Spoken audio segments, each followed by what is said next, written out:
You mentioned those tweets from President-elect Trump this morning. I think they're worth going back to read in their entirety. You start with this first tweet this morning. He said, Republicans must be careful in that the Democrats own the failed Obamacare disaster with its poor coverage and massive premium increases like the 116% hike in Arizona. Also, deductibles are so high that it is practically useless. Don't let Schumer clowns out of this web.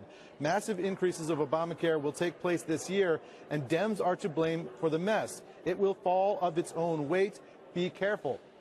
The president-elect there, Carl, seeming to suggest that the Democrats have a political problem in that they own Obamacare right now, and warning Republicans here on Capitol Hill that whatever action they take from here on out means that they will own Obamacare from here on out politically, and they will be the beneficiaries of any successes, but also take the blame for any failures here. Trump seeming to sound a more cautious tone here, Carl, than some of the Republicans up on the Hill who are anxious to get to work right away.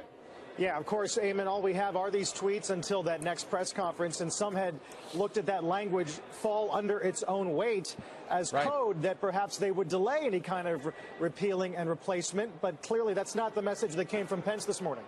Well, that sounds like what Trump is saying to me. When I read those words, fall under its own weight, he's saying, look, if we just step back and step out of the way, this thing will collapse. Then we can maybe take some action. That seems to be a reasonable interpretation of that Trump tweet this morning. But you heard Mike Pence very much quoting that Trump tweet, saying that we have to be careful. And I admonished fellow Republicans up here that we need to be careful as we take steps to replace this legislation. But Mike Pence saying this is priority number one. We want to be in the promise-keeping business. So that's the political box that Republicans are in right now. They've promised to repeal and replace. They have the votes to repeal. Replacing will be much more difficult, and they've got the president-elect warning them now that they take on a lot of political water when they take on this task, because it is a massive task, as President Obama found.